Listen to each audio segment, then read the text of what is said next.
Hey! Hey, what's wrong with my mouth?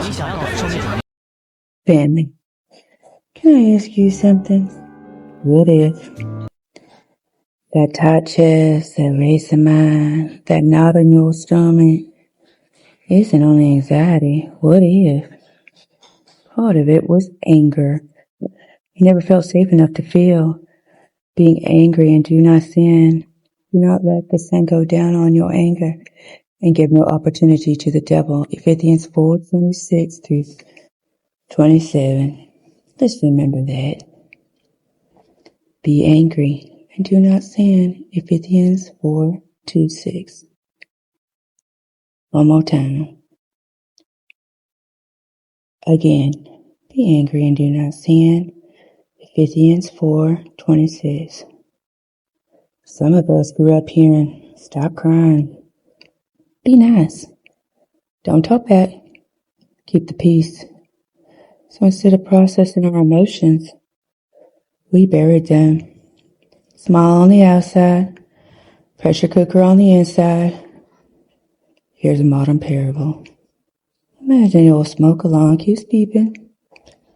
Instead of changing the battery, you take the battery out. The noise stops, but the danger doesn't. Sometimes we treat our hearts the same way. We scroll. We stay busy. We joke. We people please. Anything but face was hurting. Jesus doesn't shame us for hurting. He invites us into healing. Because being angry isn't a sin. What we do with our anger matters. Jesus became angry when people turned his Father's house into a marketplace. His anger protected love. It didn't destroy people. That's the problem.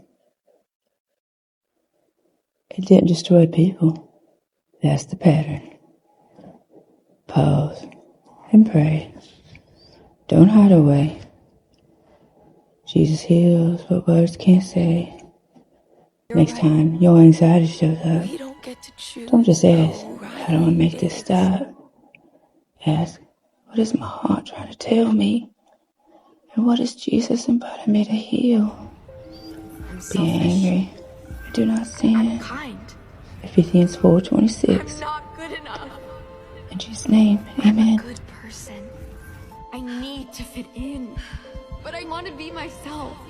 I'm brave, but I get scared. Success is I make mistakes. I'm nice. I'm mean. I'm a good friend. I'm a terrible friend. I am strong. I need help sometimes.